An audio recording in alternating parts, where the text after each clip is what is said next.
আপোনালোক সকলোৱে ইতিমধ্যে অৱগত যে আমাৰ মৰমৰ জুবিন গাৰ্গৰ যিটো পোষ্টমৰ্টেম কৰা কথা আছিল পোষ্টমৰ্টেমৰ কাম সম্পূৰ্ণ হ'ল আৰু এতিয়া জুবিন গাৰ্গৰ পাৰ্থিৱ শৰীৰ আমাৰ ভাৰতৰ ৰাষ্ট্ৰদূত বা আমাৰ যিখিনি বিষয়া আছে বা জুবিনৰ বন্ধু আছে তেওঁলোকক অৰ্পণ কৰি দিয়া হৈছে।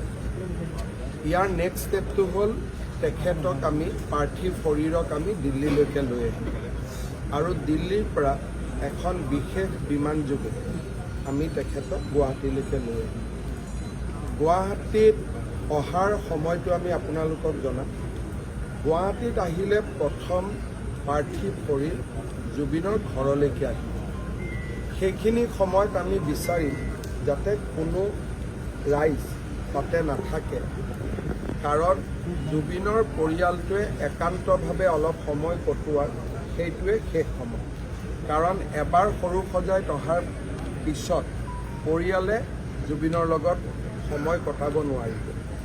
গতিকে জুবিনৰ পৰিয়ালে আমাৰ পৰা বিচাৰিছে যে জুবিনৰ পাৰ্থিৱ শৰীৰ জুবিনৰ ঘৰলৈকে আহক আৰু জুবিনৰ 85 বছৰীয়া পিতৃক বা আন পৰিয়ালৰ যিখিনি পৰিয়ালৰ লোক তেওঁলোকে যাতে অলপ নিবিড় মুহূৰ্ত তাতে কটাব পাৰে।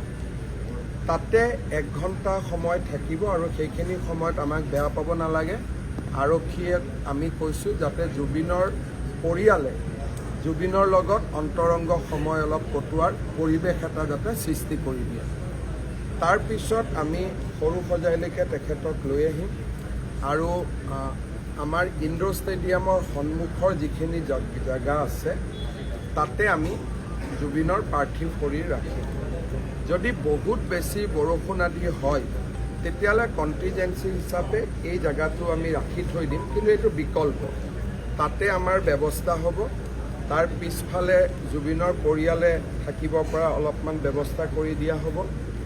একেবাৰে নিকট বা খুব আত্মীয় মানুহখিনি অলপ চকীত বহিব পৰা ব্যৱস্থা কৰি দিয়া হ'ব। আমাৰ য'ত হেলিপেড আছে, যিসকল ৰাইজে অলপ বেছি দেৰি থাকিব খোজে সেই জেগাটো আমি ডেভেলপ কৰিম। আমাৰ ইয়াৰ যিখিনি মাল্যাৰ্পণ আদি হৈ থাকিব তাতে আমি চায়ো থাকিব পাৰিম আৰু গুৱাহাটীত বাকী যিমান আমাৰ ভিজুৱেল প্লেটফৰ্ম আছে তাতো আমি গোটেই আমাৰ ইয়াত শ্ৰদ্ধাঞ্জলি অনুষ্ঠানটো আমি পোনপটীয়াকৈ দেখুৱাই থাকিম। আমি জানো যে আমাৰ ইয়াৰ টেলিভিশ্যন সকলেও দেখুৱাই থাকিব। তথাপিতো যিসকল ইয়াত কিছু সময় থাকিব খোজে তেওঁলোকৰ কাৰণে আমি থকাৰ ব্যৱস্থা কৰি দিম। আমি এনাফ টয়লেটছ আদিৰো ব্যৱস্থা কৰিম, খোৱা পানীৰো ব্যৱস্থা কৰিম আৰু অহাকালি আমি এইটো চিন্তা কৰিছোঁ যে নেশ্যনেল হাইৱেত আমি ট্ৰাকছ আদি সোমাব নিদিম। বাইহাটা চাৰিআলিত তেওঁলোক যাবগৈ, যাতে ইয়াত থকা পাৰ্কিং লটছখিনি আমি ল'ব পাৰোঁ, কাৰণ অসমৰ বিভিন্ন জেগাৰ পৰা মানুহ আহিব। আৰু অহাকালি ৰবিবাৰ আছে, অহাকালি বন্ধ দিয়াৰ কোনো প্ৰাসংগিকতা নাই, কিন্তু যিদিনাখন জুবিনৰ অন্তিম সংস্কাৰ হ'ব সিদিনাখন আমি বিদ্যালয় মহাবিদ্যালয় আদি নিশ্চিতভাৱে আমি বন্ধ দিম। এতিয়ালৈকে এইখিনি ব্যৱস্থা আমি কৰিছোঁ।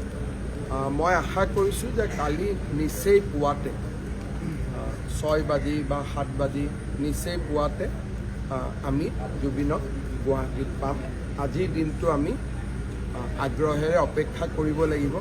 মই চেষ্টা কৰিছিলোঁ আজি আনিবৰ কাৰণে, ছিংগাপুৰৰ কৰ্তৃপক্ষকো কৈছিলোঁ যে পোষ্টমৰ্টেম নকৰাকৈ পঠিয়াবৰ কাৰণে, কিন্তু অসমত যিহেতু তদন্তৰ কথা এটা আহিলে বা এজাহাৰ আদিও আহিলে, তাৰ পৰিপ্ৰেক্ষিতত আমি পোষ্টমৰ্টেমটোক খুব বেছি না কৰিবৰ কাৰণে আমি সুবিধা নাপালোঁ, কাৰণ ছিংগাপুৰ কৰ্তৃপক্ষ অলপ সচেতন হৈ গ'ল। ইয়াৰ ফিডবেকখিনি তেওঁলোকেও পায়।